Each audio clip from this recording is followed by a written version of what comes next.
안녕하세요. 사연 읽어주는 남녀입니다. 오늘도 와주셔서 감사합니다. 오늘의 여성 사연자분 사연은 제가 소개해드리도록 하겠습니다. 많은 청취 부탁드리며 오늘의 사연 바로 시작하겠습니다. 혹시 병신과 머저리라는 소설을 아세요? 사실 내용은 잘 생각은 안 나지만 제목은 너무 인상 깊어서 기억을 하고 있습니다. 그리고 제가 요즘에 살면서 계속 느끼는 게 남편은 병신이고 제 시동생은 머저리다. 나는 영락 없이 병신과 머저리 사이에서 살고 있구나라는 생각을 해서 그런 것 같기도 해요. 제 남편은 정말 너무너무 바보입니다. 착한 것도 아니면서 자기 거 하나도 못 챙기고 그러고 사는 바보 말입니다. 그러는 주제에 똑똑한 척은 혼자 다 해요. 이거는 이래서 안 되고 저거는 저래서 안 되고 정말 많이 많고 까다롭습니다. 어디 음식점 같은 데 가서 뭐 하나라도 조금만 이상하면 드립다 따지는 건 정말 잘합니다. 그런데 그 정도는 사람이 하는 일이니까 적당히 넘어갈 수 있는 것들이거든요. 적어도 제 생각에는 그래요. 그런데 그런 것들은 무슨 세상 제일 똑똑한 소비자 납신 것처럼 얼굴 시뻘개져서 버럭버럭 성내고 따져듭니다. 정작 정말 부당한 거는 말 한마디 못하고 고스란히 당하고만 있는 주제에 말이죠. 한 번은 이런 적이 있습니다. 제가 시장에서 100원, 200원 깎는 것을 정말 못해요. 그거 깎아봐야 제가 갑부되는 것도 아니고 소위 깎는 재미에 그냥 하는 건데 저 같은 사람이 10명, 20명이면 파시는 분들은 여하튼 손해가 나는 거잖아요. 그런 게 불편해서 차라리 정확하게 가격표 붙어 있는 슈퍼를 갑니다. 그런데 남편은 같이 장 보러 가자고 하면 꼭 시장에 가려고 합니다. 사실 시장이 특별하게 더 싸거나 한 것도 아니거든요. 오히려 품목에 따라서는 더 비싼 것도 있고요. 그럼에도 불구하고 시장에 가려는 건 순전히 물건값 깎는 희열 느끼면서 본인이 합리적인 소비자인 것처럼 굴고 싶은 마음 때문입니다. 신혼 초에 몇 번 그런 걸로 부딪힌 이후에 아주 지긋지긋해서 저는 장 보러 가자고 하면 무조건 그냥 슈퍼로 가거든요. 그런데 그날 슈퍼에서도 사단이 났습니다. 왜 슈퍼에 가면 미리 싸놓고 바코드가 붙어 있는 품목들이 있고 자기가 원하는 만큼 담은 후에 바코드를 따로 붙여서 가져가야 하는 경우도 있잖아요. 그때 아마 꽈리고추였을 거예요. 장조림하면서 조금 넣는 거라 그렇게 많이도 필요 없고 딱 한 주먹 있으면 되는 거였거든요. 그래서 제가 필요한 만큼 봉투에 넣어 가격표를 인쇄했습니다. 3,800원인가 3,850원인가 하여튼 4,000원이 안 되는 금액이 나왔는데 남편이 그걸 받아들더니 슬그머니 가격표를 떼는 겁니다. 그리고 이미 포장이 되어 붙어 있는 꽈리고추 중 하나의 가격표를 떼서 우리 봉투에 붙이더라고요. 한마디로 두 개의 가격표를 바꿔치기 한 거죠. 제가 너무 어이없어서 바꿔치기 한 가격표를 봤거든요. 그랬더니 글쎄 딱 30원이 적은 금액이더라고요. 아니, 지금 혹시 이 30원 싸게 사려고 가격표를 바꿔치기 한 거야? 30원이 어디야. 어차피 이미 포장된 거 사는 사람들은 자기가 직접 무게 달고 포장하는 수고를 안 하겠다는 거니까 그 정도는 더 주고 사도 돼. 그건 아니지. 이건 가격표 바꿔치기야. 범죄라고. 야, 돈을 안 내고 가져가는 게 범죄지. 난 돈 낸다잖아. 다만 지혜로운 소비자의 입장에서 30원 적게 사는 방법을 찾은 거라니까. 정말 주변 사람들이 들을까봐 창피해서 더 이상 말을 섞을 수가 없더라고요. 너무너무 창피했습니다. 사실 그날 다른 것도 더 살 것이 있었는데 남편을 옆에 두고는 아무것도 사기가 싫었습니다. 그래서 집으로 와버렸죠. 남편은 왜 장 보러 가서 꽈리고추 한 봉지만 사오는 거냐고 투덜거렸지만 그 말에 대꾸도 하기가 싫었어요. 그런데 제가 폭발한 건 그날 저녁이었어요. 글쎄 시어머니가 갑자기 전화를 하셔서 남편을 붙들고 눈물 바람을 하시는 겁니다. 친구를 만났는데 글쎄 친구가 지갑 안에 5만원짜리 6장을 넣고 다니는 걸 보여주면서 늙어서 지갑에 5만원짜리 몇 장도 없으면 쪽팔리고 인생 잘못 산 거라고 했다나요. 그러면서 자기 지갑에는 1,000원짜리 몇 장뿐이라고 그 말 듣고 상처가 돼서 잠이 안 올 것 같다고 하신 겁니다. 아이고 그랬더니 이 남한테만 착한 등신이 자기 엄마에게 덜컥 50만 원을 보내주는 거 있죠. 지인 마누라는 30원 때문에 다시는 그 슈퍼 못 가게 부끄러움을 줬으면서 자기 엄마한테는 논의도 없이 턱 50만 원을 쏘더라고요.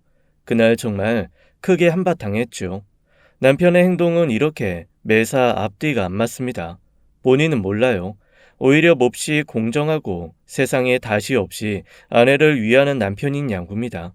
하지만 실상은 전혀 아닙니다. 아니, 방패까지는 바라지 않아요. 그냥 외부에서 오는 충격을 저한테 전달만 하지 않았으면 좋겠거든요. 예를 들면 저희 시댁 식구들의 행포 같은 것들 말이죠. 저희 시어머님 좀 이상하신 분이에요. 일방적으로 맏아들한테 집착하느라 처남들이 많이 서운한 게 보통 아들이 있는 집이 가진 고민이잖아요. 저희 집은 반대입니다. 맏아들에게 늘 희생을 요구하고 너는 맞이니까 참아야 된다. 맞으니까 그냥 넘어가라. 이렇게 말씀하시고 모든 혜택과 관용, 이해, 배려 이런 것들은 다 시동생 차지입니다. 그래서 제가 잘할 때도 그랬냐고 물어봤더니 잘할 때도 그랬다고 대답하더라고요. 얼마나 심하냐면 저희가 2년 연애하고 결혼을 막 하려는데 시동생이 저희 결혼 날짜 잡았다고 얘기하는 그날 이렇게 말하는 거예요. 와, 타이밍 장난 아니네. 오늘 여자친구랑 얘기했는데 그 날짜보다 한 달 먼저 우리가 결혼하기로 결정했어요. 이렇게 말이죠. 너무 어이가 없잖아요. 저희는 2년 동안 연애하면서 서로 상견례하고 결혼 날짜 계속 잡으면서 조율을 6개월 넘게 해온 건데 시동생 여자친구 만난 지 딸랑 6개월 만에 결혼 선언하다니요. 그것도 저희 결혼한 몇 달 전으로 날짜를 잡다니 이거는 누가 봐도 무슨 일 있어도 나는 형보다 먼저 결혼하겠어라는 심술로밖에 보이지 않는 겁니다. 제가 너무나 황당한 얼굴로 그건 아니죠 라고 얘기를 했더니 시동생이 피식피식 웃으면서 이렇게 말하는 거예요. 내가 평생 늦게 태어나서 동생 노릇하느라 너무 지겹거든요. 형수. 그래서 내 마누라도 둘째 취급받을까봐 내가 너무 걱정이 돼요. 그래서 결혼이라도 먼저 해서 며느리는 1등으로 만들어 보려고. 그러니 그냥 양보 좀 해요. 아니다. 뭐 날짜 자체를 좀 양보해주면 그날 형이랑 형수가 예약했던 거 뭐 우리가 좀 고스란히 받고. 아니 칼만 안 들었지 이게 무슨 강도짓하는 소리인가 싶었습니다. 그래서 제가 그때만큼은 아주 냉정한 얼굴로 절대 싫다, 안 된다. 우리는 무조건 그날 결혼할 거고 하객들한테도 미안한 일이니까 도련님은 내년에 하셔라. 그렇게 얘기했습니다. 그러니 시동생이 얼굴 싹 굳히면서 이렇게 말하대요. 원래 첫 결혼에 축의금 더 많이 들어와요. 이때까지 형이 맞으라고 이런저런 혜택 다 받고 살았잖아요. 첫 축의금 좀 받겠단 게 어때서 그래요? 형수 그렇게 안 받는데 사람이 아주 꼬장꼬장하네. 점점 더 점입 가경인 뻔뻔함에 정말 기가 막히더라고요. 그런데 제가 거기서 진짜로 화가 났던 거는 아무 말도 하지 않는 남편의 태도였습니다. 아니 제가 뭐라고 하면 뭐해요. 자기 동생 단속은 자기가 해야 되는 건데 묵묵부답 아무런 말도 안 하더라고요. 시동생은 그럴 줄 알았다는 듯 피식피식 웃으며 저랑 남편 앞에 마지막 한마디를 던지고 일어섰습니다. 엄마 아빠도 그렇게 하라고 하셨으니까 저희 그렇게 합니다. 그렇게 벌떡 일어나 버린 시동생의 뒷모습을 보고 저는 그날 남편에게 헤어지자고 했습니다. 이미 청첩장이며 다 찍었는데 어떻게 헤어져? 그냥 우리가 두 번째로 결혼하자. 어? 아니 내가 살면서 잘할게. 어? 아니, 싫어. 저거는 엄연히 심술이야. 청첩장 찍은 거 파기하는 게 낫지. 거기에 매여가지고 결혼하는 거 나 싫어. 안 할 거야. 그리고 어차피 집도 우리 집에서 더 돈 많이 보탰고 혼수도 내가 다 할 거고. 나는 그냥 그 집에서 내가 따로 독립해서 나가서 살면 돼. 나 결혼 안 해. 당신이 집에 보탠 돈 그거 2천만 원 이번 주 안으로 돌려줄게. 우리 그냥 여기서 끝내자. 그러고 나와 버렸는데 그날부터 시어머니, 시아버지 그리고 남편의 전화와 전화 공세가 정말 견디기가 어려울 정도였습니다. 전화를 받지 않고 수신 거부를 걸어두니 그 다음부터는 집이며 회사로 찾아오더라고요. 주변 사람들을 귀찮게 하는 건 물론이고 여튼 생활을 하기가 어려울 정도로 집요하게 굴기 시작했습니다. 특히 시어머니는 처음에는 달래다가 그 다음에는 화를 냈다가 다음에는 울면서 네가 좀 이해하고 넘어가주면 안 되냐고 하는 겁니다. 둘째가 얼마나 잘하면서 서러운 게 많았으면 저렇게 어깃장을 놓겠냐며 저한테 이상한 이해까지 강요하더라고요. 그래서 제가 그랬죠. 그렇게까지 서러움 받고 자란 거 아닌 거 저 안다고 말이에요. 이런 결혼 저는 못하겠다고 확실하게 얘기했습니다. 그런데 사실 그렇게 말을 하면서도 마음속이 편하지는 않았어요. 왜냐하면 엄마 아빠에게 차마 말 못했고 저 역시도 이런 이유로 결혼을 깨야 되나 말아야 하나 고민이 되기도 했거든요. 이래저래 정확한 판단이 안 서더라고요. 그렇게 어영부영 몇 주의 시간이 흘렀습니다. 그런데 그 몇 주 동안 일절 만나주지도 않고 제가 전화도 안 받으면서 피했던 남편이 저한테 아주 장문의 이메일을 보냈더라고요. 구구절절 이런저런 말 다 제외하고 핵심은 이거였습니다. 시동생이 여자친구랑 헤어졌다는 거예요. 그러면서 저희보다 먼저 결혼할 일 없으니 그냥 없었던 일, 해프닝으로 생각하고 원래대로 결혼하자는 거였죠. 대체 이게 무슨 말인가 싶었습니다. 세계의 사랑인 양 만난 지 몇 개월 되지 않아 날짜까지 잡고 결혼하겠다고 펄펄 뛰며 드레스 투어 다닐 때는 언제고 갑자기 지금 와서 결혼을 안 하겠다고 하니 어이가 없었습니다. 그래서 몇 주 만에 처음으로 남편을 다시 만났습니다. 그래도 혼자 마음고생을 좀 했는지 얼굴이 헬쓱해지고 눈이 쏙 들어간 걸 보니까 마음 한켠이 조금 짠하긴 하더라고요. 무슨 얘기야? 결혼을 안 하기로 했다는 게. 아유, 그 인간 진짜. 왜? 무슨 일인데? 저기 너무 화내지 말고 들어줘. 이미 내가 낼 화는 다 냈어. 얘기해봐. 무슨 얘긴데? 걔 여자친구랑 결혼 약속한 거 아니었대. 그건 또 무슨 소리야? 그냥 나랑 당신이 어떻게 나오나 한번 보고 싶어서 던져본 말인데 당신이 너무 펄펄 뛰어서 이게 거짓말이라고 언제 얘기해야 하나 계속 눈치만 보고 있었대. 그러면서 그냥 그러더라. 형수 이렇게까지 독한 여자인 줄 몰랐다고. 자기가 지금 와서 시험해 본 거고 거짓말한 거라고 얘기하면 더 난리칠 것 같으니 그냥 나보고 알아서 수습하라고 하더라고. 뒷목 잡고 쓰러지겠더라고요. 수습하라며 도망가는 비겁한 놈이나 그러라 했다고 나와서 주섬주섬 말 전하고 있는 바보 같은 놈이나 거기서 거기라는 생각이 들었죠. 너무 화가 나서 카페에 주변 사람들이 돌아보거나 말거나 고래고래 소리를 질렀습니다. 그 인간 미친 거 아니야? 제정신이야? 지금 사람 가지고 놀아? 당신 지금 내 앞에서 똑똑히 약속해. 앞으로 그 자식이랑 나랑 절대 엮이는 일 없게 하겠다고 약속해. 그 약속 못하면 나 여기서 정말 당신이랑 끝내고 결혼하더라도 이 약속이 깨진다? 그러는 순간 나 바로 이혼이야. 여기 각 썼어. 약속할게. 그런데 무슨 각서까지 써?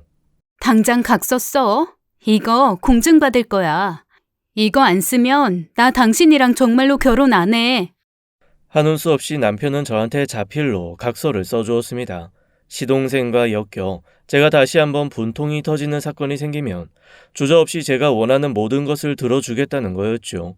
거기에 저희 부부가 가지고 있던 재산을 모두 저한테 양도하고 말없이 물러나겠으며 그 중재를 하지 못한 보상으로 매달 얼마씩 위자료로 주겠다는 이런 각서였어요. 사실 그때는 저도 장난 반, 진담 반이었습니다. 그런 각서가 정말로 효력이 있을 거라는 생각도 안 했고 그런 각서를 쓴다고 해서 진짜 남편이 시동생과 연을 끊거나 앞으로의 결혼 생활에서 시동생의 횡포를 막아줄 거라고는 사실 기대하지 않았어요.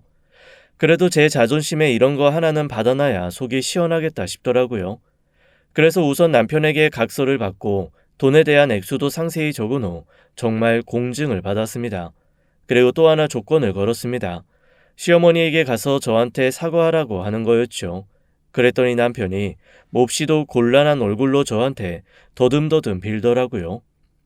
저기 우리 엄마 지금 너무 충격받으셔서 너한테까지 사과하라 그러면 엄마 진짜 어떻게 될 수도 있어.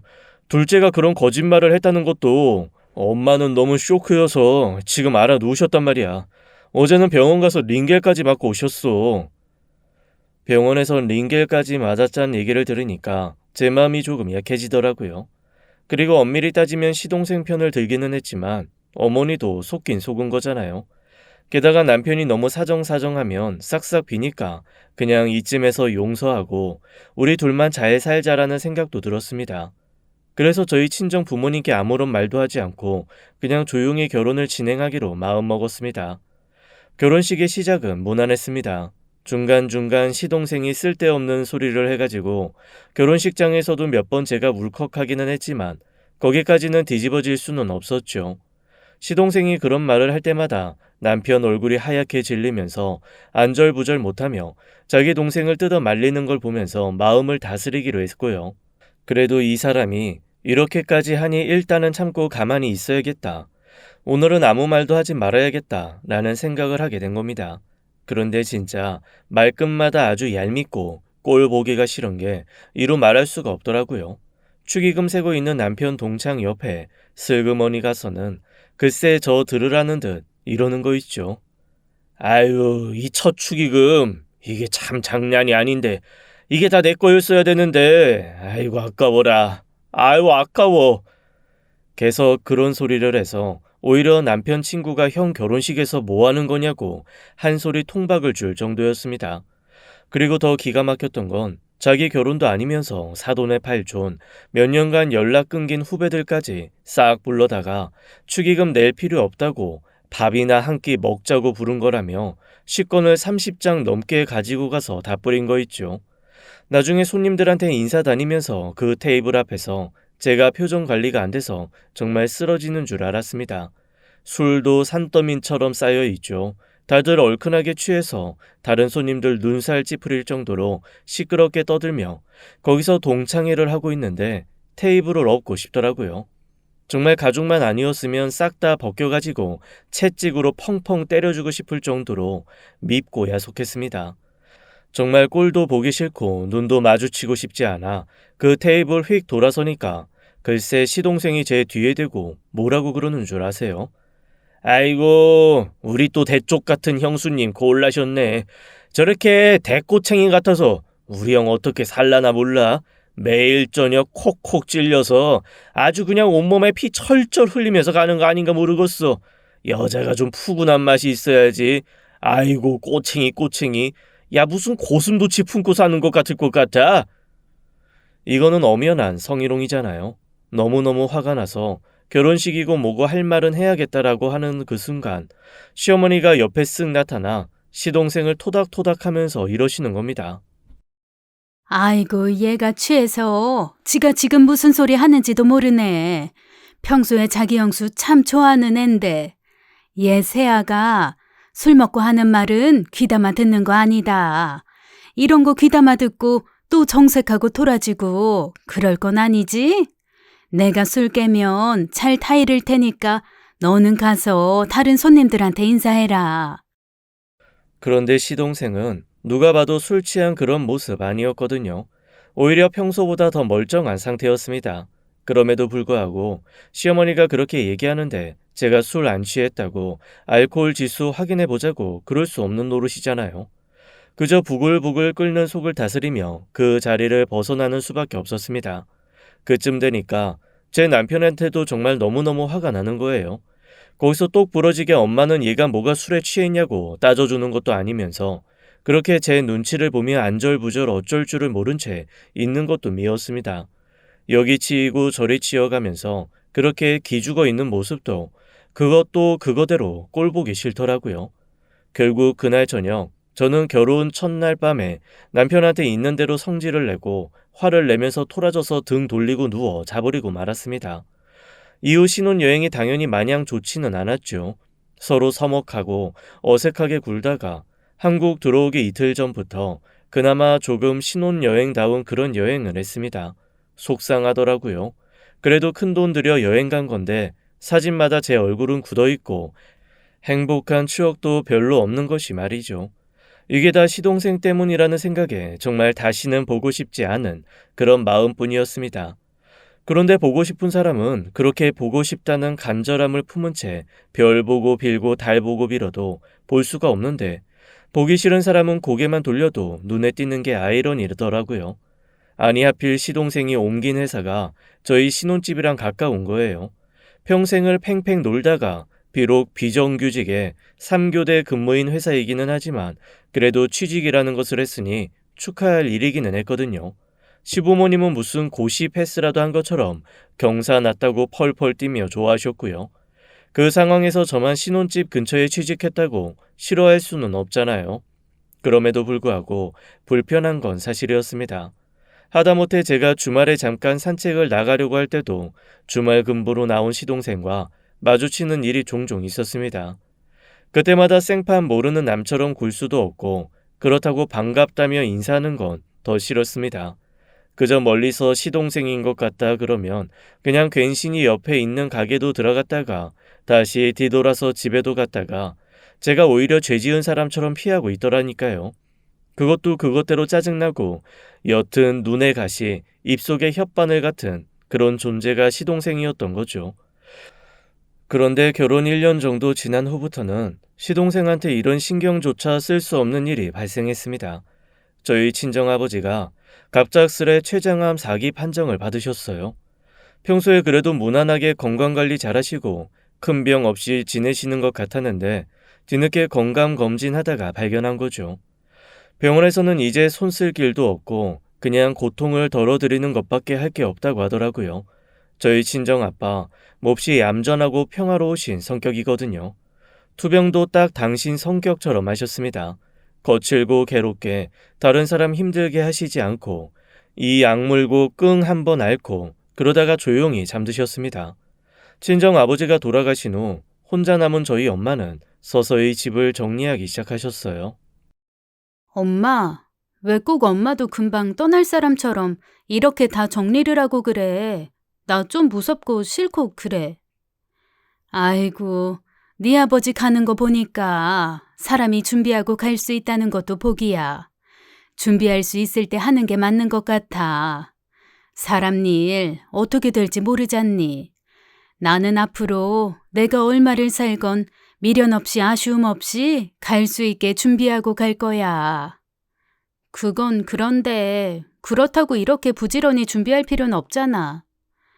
아니야. 나는 네 아빠가 나보다 적어도 10년은 더 살 줄 알았거든. 저렇게 허망하게 암 판정받고 3달 만에 훅 가버릴 줄 정말 몰랐단 말이야. 그런데 나라고 저렇게 가지 말라는 법이 있니? 네 아빠 봐라. 그냥 병원 가서 결과 듣고 집에 올 줄 알고 슬렁슬렁 갔다가 집에 다시 못 오고 그냥 거기서 세상 떠난 거잖아. 사람 일 모르는 거다. 엄마는 그렇게 한탄을 하시면서 진짜 차근차근 모든 걸 정리하기 시작했습니다. 그리고 이미 몇 년 전에 혼자 된 이모 둘이 있는 시골로 내려가서 세 자매가 서로 어울려 살겠다고 하시더라고요. 원래부터 자매끼리 의가 좋았던 터라 저도 그거는 별로 걱정이 되지 않았습니다. 엄마와 달리 이모 두 사람은 엄청 여장부인데다가 한 이모는 원래 결혼 한 번 안 한 싱글이고 한 이모는 몇 년 전에 사별하셨거든요. 한 번도 결혼 안 한 이모가 평생 벌어서 모은 돈으로 꽤 큰 땅과 집을 샀고 몇 년 전 사별한 이모가 그 땅에 또 자그맣게 집을 한 채 지었습니다. 그리고 이번에 저희 엄마가 다 정리해서 내려가면서 그 두 집 사이에 작은 집 하나 짓고 그렇게 세 자매가 사신다고 하더라고요. 그러면서 엄마가 저한테 이렇게 말씀하셨습니다. 있잖아. 네 아빠랑 나는 항상 얘기한 게 하나 있어. 그래도 네가 앞으로 살면서 돈을 벌건 뭐라건 네 명의로 된 집 한 채는 더 있으면 좀 생활이 편하지 않을까 했거든. 필요 없어. 지금 사는 집 있는데 뭐. 그건 네 남편이랑 같이 사는 집이고 네가 월세라도 받을 수 있는 그런 작은 아파트 하나 사줄까 싶어. 그거 네 남편한테는 그냥 모르는 척하고 하나 좋은 거 골라서 엄마한테 얘기해봐. 네 아빠가 돌아가시기 전에 신신당부 하더라고. 혹시 살다가 급한 일 있을 때 너 혼자 나와서 살 곳이라도 있어야 될 것 같다고. 엄마의 말을 듣고 저는 가슴이 철렁했습니다. 아무런 티를 내지 않았다고 생각했는데 아빠는 다 알고 계셨던 모양이에요. 돌아가시기 전까지 저한테 내색하지 않으셨지만 제가 혹시 살다가 이혼하고 혼자 될 때를 대비해서 저 혼자 살 집 정도는 있어야 되지 않겠냐라는 생각을 하셨던 모양입니다. 엄마도 구체적인 얘기를 저한테 하진 않으시지만 그런 아빠 말을 전하면서 고개를 끄덕끄덕 하시는 걸 보니 두 분 다 얼추 제가 뭘 고민하고 힘들어하고 있는지 아셨던 것 같습니다. 안 그래도 아빠 입원해 계실 때 제가 딱 한 번 남편이랑 둘이 간 적이 있었거든요. 생각해보니 그놈이 아빠한테 갔던 건 그때 한 번뿐이었네요. 그때 어색하게 침대 옆에 앉아서 안절부절 불편해하다가 복도로 나가버리는 남편을 보며 아빠가 이렇게 말씀하신 적이 있습니다. 사랑하는 우리 딸, 뭘 선택하건 어떤 걸 선택하건 이 아빠는 우리 딸 편이다. 딸 마음 편한 쪽으로 선택해. 이 아빠가 살아서도 죽어서도 도와줄 거야. 어휴, 아빠는 뭐 그런 말을 해요. 빨리 건강이나 찾아. 그리고 내가 얼마나 칼같이 선택 잘하는지 알잖아. 아무 걱정 말고, 응? 그 말을 하는 저를 아빠는 가만히 들여다보며 제 손을 토닥토닥 두들겨 주었습니다. 그리고 쭈뼛거리며 병실 안으로 다시 들어오는 제 남편에게 그러시더라고요. 사람이 살다 보면 이 정말 중요한 게 뭔지 자꾸 잊어. 그거 잊지 않게 주변 잘 돌아보면서 살아. 사실 그때는 아빠가 왜 그런 말씀을 하시는지 잘 몰랐습니다. 그런데 엄마 얘기를 듣고 나니 모든 것이 하나로 깨어지는 느낌이었죠. 아유, 역시 자식 아는 건 부모밖에 없다더니 엄마 앞에서 미안하고 면목 없어 고개를 못 들겠더라고요. 그렇게 저는 엄마의 도움으로 30평대 아파트를 하나 마련했습니다. 그리고 한참 그 아파트 등기 이전이며 매매 마무리하는 문제 때문에 정신없이 부동산에서 마지막 일 처리를 하고 있는데 저희 시어머니가 불쑥 들어오시더라고요. 아뿔싸 싶었습니다. 사실 저희 부부가 사는 동네에서도 조금 떨어져 있고 시댁과도 거리가 있어서 어머님을 여기서 볼 거라고는 꿈에도 생각지 않았거든요. 딱 하나, 어머님이 견제하면서도 친하게 지내는 친구 하나가 근처 아파트에 사는 건 알고 있었는데 이런 식으로 들킬 줄은 몰랐던 거죠. 아니, 네가 여기서 뭐하냐? 아, 어머니, 그러니까 그냥 좀... 시어머니가 낼름 제 옆에 앉으시더니 앞에 있는 서류를 보시고 깜짝 놀란 얼굴을 하시더라고요. 아니, 너희가 돈이 어딨어서 이렇게 비싼 아파트를 사니? 그러자 주책 맞은 부동산 아줌마가 시어머니를 보면서 환하게 웃으시며 글쎄 이러시는 거 있죠. 아유, 친정 부모님이 사주시는 거래요. 부러워라. 나도 이런 친정 부모님 있으면 얼마나 좋아? 그러자 시어머니 얼굴이 순간 번들번들해지기 시작했습니다. 저 얼굴, 제가 너무 잘 아는 얼굴이에요. 욕심으로 가득 들어찬 얼굴 말이죠. 그래서 제가 그 자리에서 그냥 이렇게 얘기했습니다. 아, 완전히 사주시는 건 아니고요. 그냥 일단 엄마가 조금 재산을 정리하고 계셔서 제 명의로 하나 해놨다가 엄마 필요하시면 다시 드릴 거예요. 예, 내가 바보인 줄 아니? 우리 나이에 자식한테 아파트 사주면 그게 다 재산 증여지. 그걸 또 뭘 다시 받겠니? 그리고 너도 한 번 받았으면 끝이지 뭘 다시 드리고 그래? 별 쓸데없는 소리도 다 한다. 아유, 어쨌건 아파트 위치도 좋고 좋네. 아주 쓸모가 많겠어. 그렇게 찜찜한 얘기를 하고 시어머니가 훅 나간 후 저는 엄청 고민에 빠지기 시작했습니다. 그리고 계약서를 가만히 들여다봤죠. 아직 사인할 곳이 많이 남은 그 계약서를 한참 보다가 저는 부동산 사람에게 잠시 미루고 싶다는 얘기를 했습니다. 부동산 사람이 몹시 당황한 얼굴을 하더라고요. 오늘 계약금 서로 주고받고 계약서 쓰는 날인데 지금 와서 미루겠다고 하면 어떻게 하냐는 거죠. 그래서 제가 이랬습니다. 사실 조금 더 큰 집 하나 볼까 싶어서요. 안 그래도 집이 너무 작은 것 같아서 좀 고민하고 있었거든요. 아, 그래요? 그럼 잘 됐다. 이 집 내놓으신 분이 조금 큰 집도 하나 갖고 계신데 오히려 이 집보다 그 집 하는 거 훨씬 더 좋아하실걸요? 이게 작은 집들은 매물이 금방금방 나가는데 큰 집은 덩치가 커서 그런지 의외로 잘 안 나가. 아, 그래요? 그러면 혹시 집주인 지금 오고 계실 텐데 오시면 다시 얘기 나눠도 될까요? 아유, 그럼요. 일단 오늘 계약은 미뤄야 할 것 같다고 제가 지금 전화부터 넣을게요. 저는 그렇게 부동산 주인에게 잠시 계약을 미뤄달라고 했습니다. 집주인은 통화로 자기도 큰 집 하는 게 더 좋다며 일단 집 한번 보고 마음에 들면 계약은 다음날 다시 잡자고 하더라고요. 다행히 큰 집이 훨씬 더 마음에 들어 계약 날짜를 다시 잡고 일단 집으로 돌아왔습니다. 그런데 그날 저희 시어머니가 시동생과 함께 불쑥 집으로 찾아왔습니다. 남편이 너무 당황해서 대문 앞에 석상이 된 것처럼 우뚝 서서 저를 보며 안절부절 못하고 있더라고요. 시어머니와 시동생은 너무나 당당한 얼굴로 저희 집에 들어와 그냥 아무렇지도 않게 자신들이 사온 케이크도 먹고 커피도 타달라고 해서 마시더라고요. 그리고 의미 없는 수다를 떨며 슬쩍슬쩍 제 눈치를 살폈습니다. 대충 왜 왔는지 어렴풋이 짐작은 할 수 있었지만 솔직히 정말로 그것 때문이라고는 믿고 싶지 않았어요. 그 정도까지 개쓰레기들이라고 생각하고 싶지 않았거든요. 그런데 참 슬픈 예감은 항상 틀린 적이 없죠. 저희 시어머니가 커피를 딱 마시더니 잔을 탁 내려놓고 저한테 이러셨습니다. 오늘 네가 계약한 그 집 말이다. 내가 중도금 일부는 보태줄 테니까 그거 한 3년만 네 시동생 좀 거기서 신혼살림 살게 하자. 남편이 얼떨떨한 얼굴로 저를 바라보며 묻더라고요. 그게 무슨 소리야? 아이, 오늘 계약한 집이라니. 당신 집 계약했어? 제가 대답하기도 전에 시어머니가 이렇게 얘기하셨습니다. 꼭 자기가 집을 산 것 마냥 잔뜩 흥분한 목소리였습니다. 아니, 오늘 부동산 앞을 지나가는데 제가 앉아서 계약서 쓰고 있더라고. 그래서 봤더니 요 앞에 큰 단지 있는 그 아파트 있지? 새로 지은 거. 거기 30평대 그거 계약하고 있더라.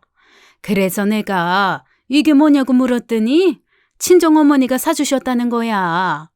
아니, 너는 대체 그런 걸 왜 네 남편에게도 말을 안 하니? 아주 의문스러워. 어휴. 남편의 얼굴이 아주 볼만하더라고요. 저한테 뭔가 서운하고 화가 난 건 난 거고 어머니가 무슨 말씀을 하실지 불안하기도 하고 한마디로 안절부절 못하는 모습이 역력했습니다. 아들이 불지옥과 또 다른 지옥 사이에서 널뛰고 있는 건 안중에도 없는 시어머니는 그 와중에도 눈치 없이 말을 이어나갔습니다. 내가 또 눈썰미가 있잖니. 딱 동호수 외워뒀다가, 응? 아까 오후에 부동산에 슬그머니 전화해서 물어봤지. 그랬더니 사자마자 전세 줄 거다 뭐다 뭐 그런 얘기 했다고 그러더라고. 맞지? 그래서 내가 지금 제안하는 거야. 전세금을 시세대로 다 주고받는 건 가족끼리 조금 정없으니까 중도금 일부 조금 보태주고 그거 그냥 얘네 지금 결혼하고 나서 살게 하면 어떻겠냐는 거지.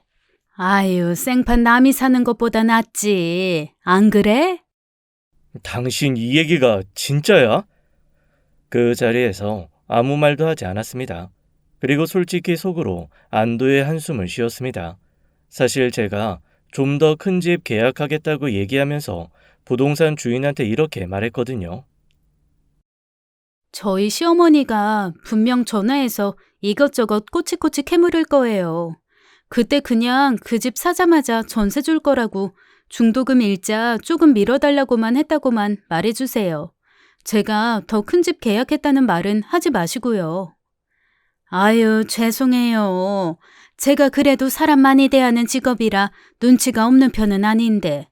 아깐 제가 너무 큰 실수했네요. 정말 죄송해요.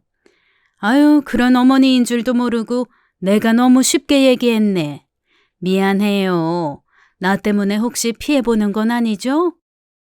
부동산 주인은 워낙 눈치가 빠르시다 보니 제가 무슨 얘기하는지 대충 알아들으시면서 오히려 저한테 사과하시더라고요.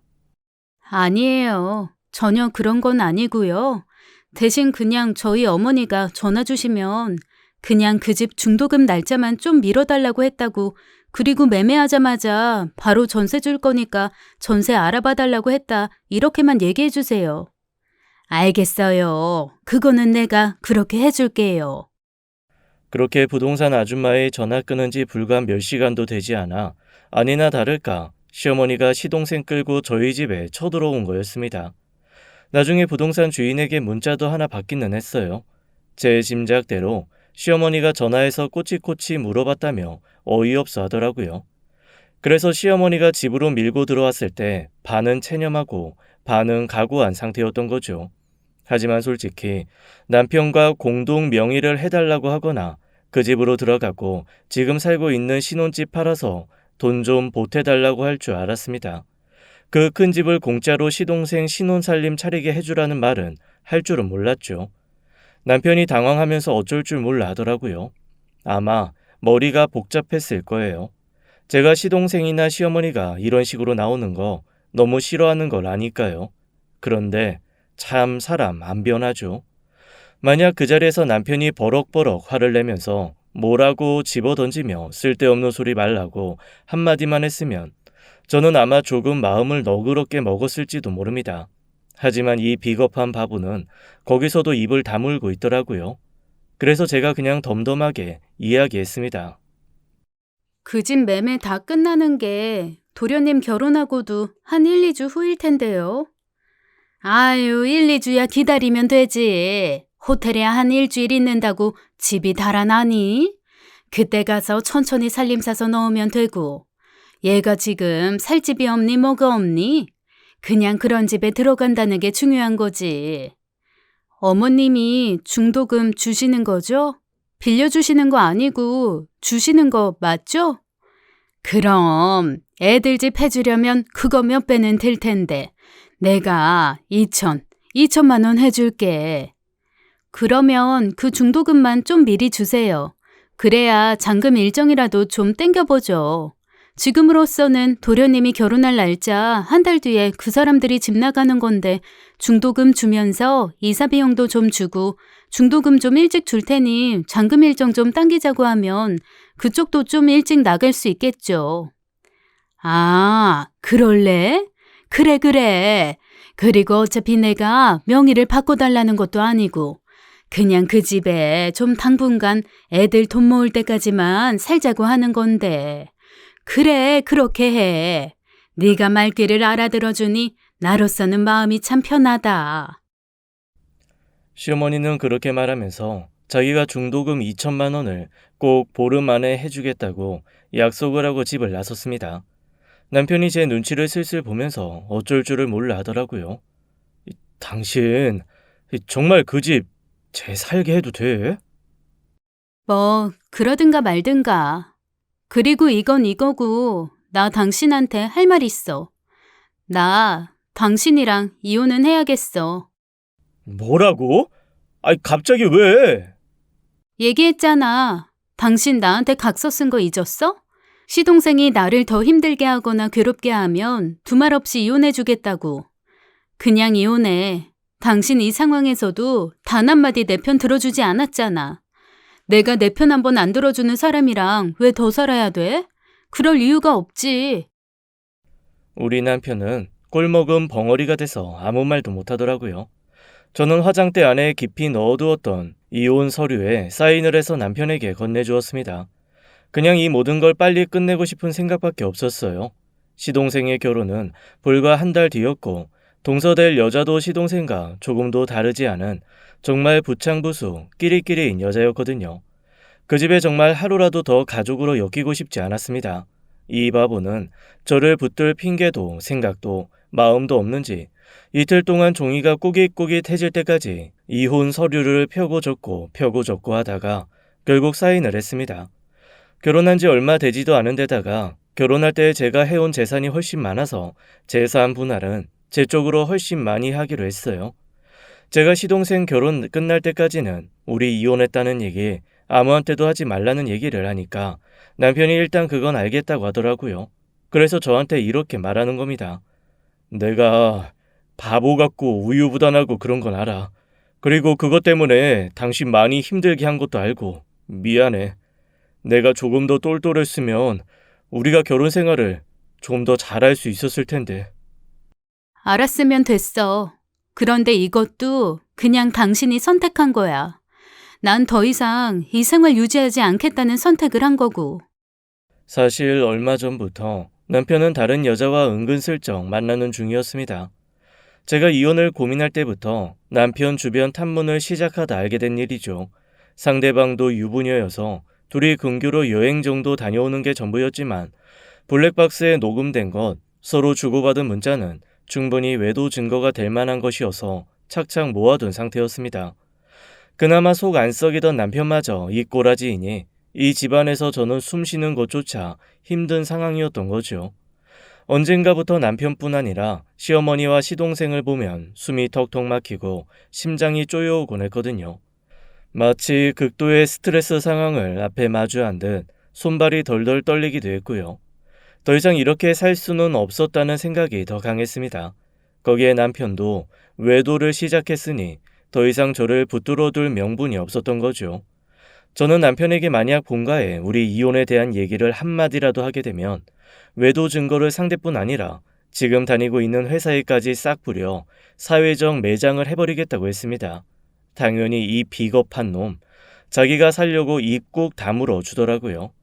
아이도 없는 상황이라 저희의 이혼은 별다른 조정기간 없이 합의로 착착 진행이 되었습니다. 아무것도 모르는 시어머니는 그저 자기 둘째 아들이 번듯하고 큰 새 아파트에서 신혼생활을 시작할 거라는 기대에 들떠 행복해하고 계셨죠.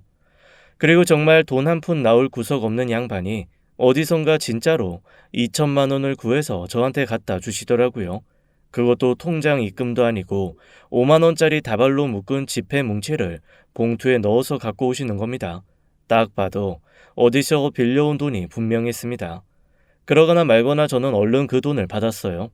어차피 본인이 준다고 한 돈이었고 제가 영수증 쓸 필요 없는 돈이고 제가 받았다는 증거 없는 돈이니 받아도 아무런 꺼리낄 게 없다는 판단이었죠. 그리고 저는 그 돈을 보태서 더 큰 아파트 계약할 자금을 마련했습니다. 당연히 시어머니가 철석같이 믿고 있는 작은 평수 아파트 계약은 안 했죠. 그리고 대망의 시동생 결혼식 날이 다가왔습니다. 저희 시어머니가 정말 화사한 꽃 한복 펼쳐 입고 서 계시더라고요. 아침부터 폭발하는 전화를 한 번도 받지 않은 저 때문에 몹시 기분이 상하신 듯 미간이 잔뜩 찌푸러져 있었지만 돈으로 머리끝부터 발끝까지 투자한 화려함은 여전했죠. 이미 가족들은 쭉 서서 인사를 나누고 있고 남편 역시 저를 기다리며 발을 동동 구르는 모습이 멀리서도 또렷하게 보였습니다. 시동생 결혼식 날까지는 부부로서 함께 쇼윈도 부부로처럼 서 있어 주기로 약속했거든요. 그래서 저 정말 하얀 레이스 가득한 원피스 입고 하얀 구두 신고 또각또각 결혼식장 안으로 들어갔습니다. 하객들이 다 너무 놀란 얼굴로 저를 바라보더라고요. 시어머니가 울그락불그락 얼굴로 저를 구석으로 끌고 가 몹시 꾸짖기 시작했습니다.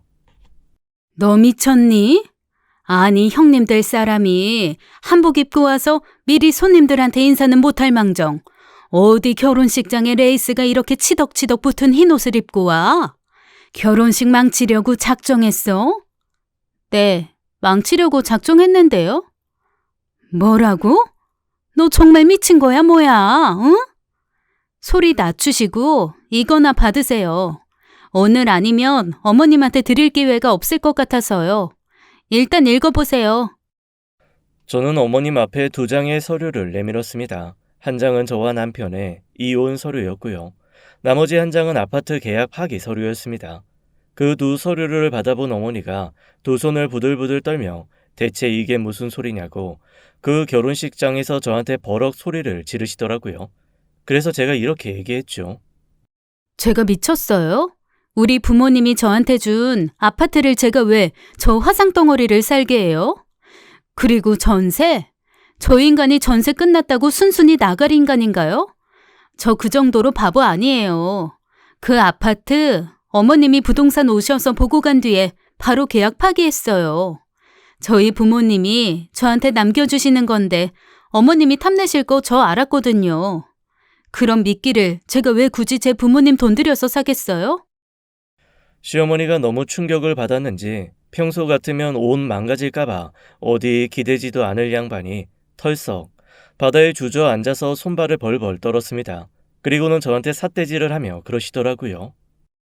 너, 그러면 나한테 갖고 간 2천만 원은? 그 돈은 제가 어머님한테 언제 2천만 원을 받았나요? 전 어머님께 돈을 받은 적이 없어요. 계좌 내역 있어요? 뭐 영수증 받으셨어요? 너, 너 이 미친! 바로 그때였습니다. 어디선가 건장하게 온몸에 그림을 가득 그린 남자 3명이 나타나 저희 어머님 앞에 우뚝 서더라고요. 아이고, 안녕하세요 아주머니. 아이 너무 전화를 안 받으셔서 우리가 이렇게 좋은 날 여기까지 왔네. 누구예요? 누군데 이래요? 에이, 아이 우리 통화도 엄청 자주 하고 그랬는데 이러시면 좀 서운하지. 에? 아이 거북이 캐피탈. 우리 모른다고 하면 몹시 서운한데. 아니, 당신들.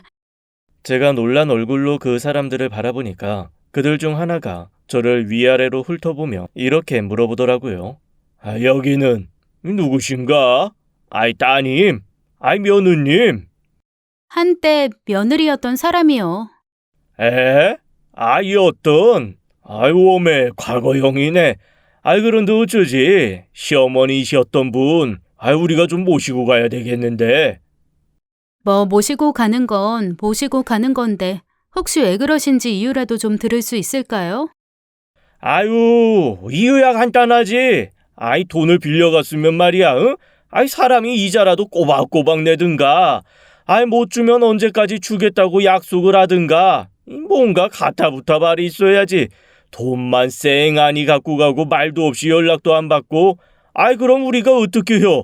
이 돈 들어올 날에 직접 찾아가서 우리가 이렇게 치니 수금을 또 해야 되지 않겠소? 아, 그러시구나. 신랑 쪽 축의금 받는데 가시면 뭐 빌리신 돈이 얼마나 되실지는 모르지만 그래도 이자 일부는 건지실 수 있을 거예요. 아이고, 아이 그래도 말 통하는 사람이 하나라도 있어서 우리 너무 좋네. 우리 예전 며느님이 아주 시원시원하신 분이구만. 아이 갑자기 소화제 먹은 듯이 속이 편해졌어. 우리 옛 며느님이 상황 판단이 빠르고 싹싹하시네. 아이 감사해요.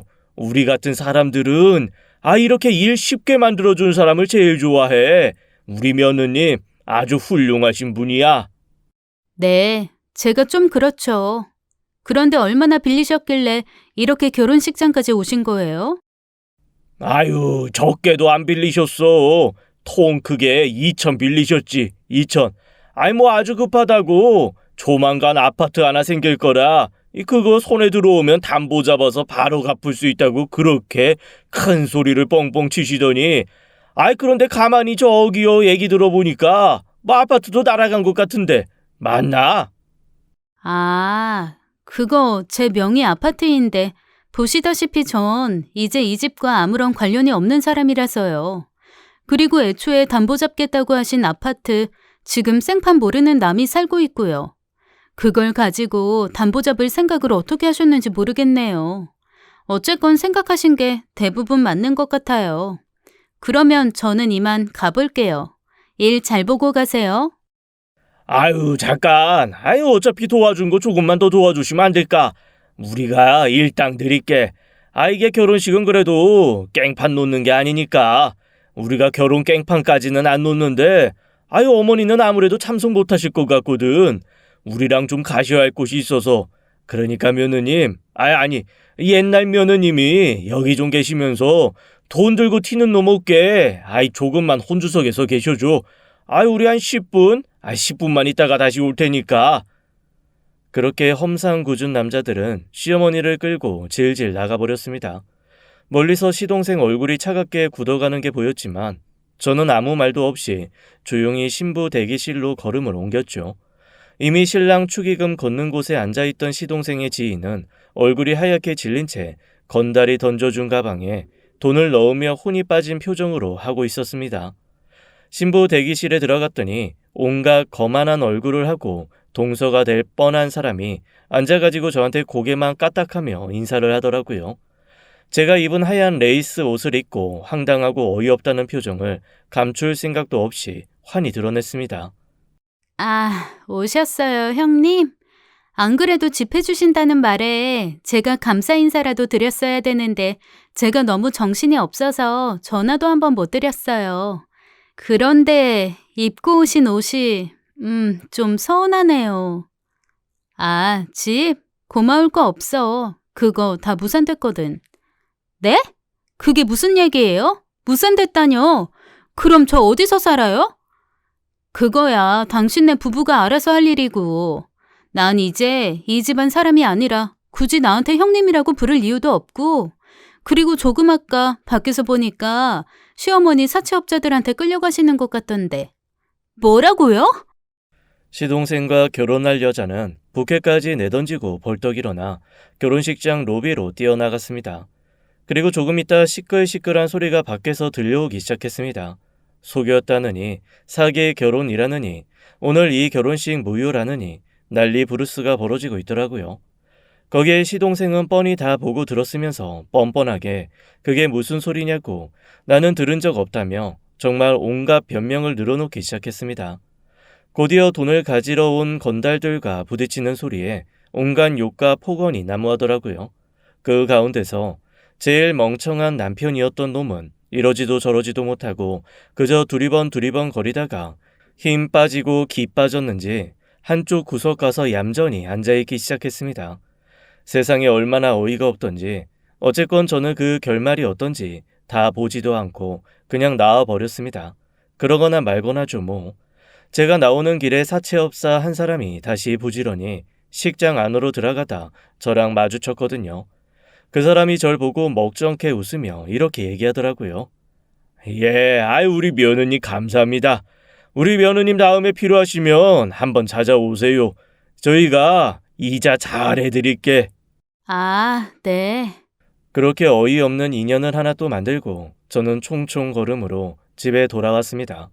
그리고 미리 싸뒀던 짐을 싹 빼서 제가 이혼 직후 계약한 새 집으로 싹 옮겼어요. 신혼집으로 살고 있던 집은 곧 팔리면 남편이 거기 투자했던 돈 일부 돌려주고 나머지는 제가 현금으로 가져올 생각입니다. 지금 생각해보면 사실 못되게 군 시동생이나 시어머니보다 중간에서 아무것도 안 하고 멍청하게 방치하기만 한 남편이 더 밉기도 해요. 어쨌거나 이 모든 걸 다 잊고 새 출발 한번 해보려고요. 다시는 남한테만 착한 사람 만나지 않을 겁니다. 아주 지긋지긋하거든요. 지금까지 사연 읽어주는 남녀였습니다. 끝까지 함께 해주신 여러분 감사드리며 저희는 다음 사연으로 돌아올게요. 감사합니다.